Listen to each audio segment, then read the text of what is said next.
This is an Alberta emergency alert. Environment Canada has issued a possible tornado alert.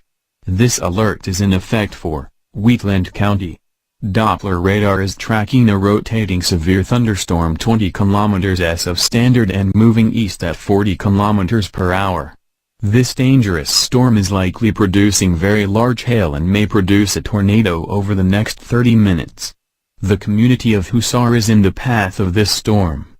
If you are in the affected area, be prepared to take shelter immediately in a basement or reinforced structure if a tornado develops.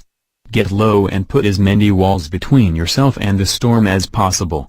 Stay away from windows, doors and outside walls.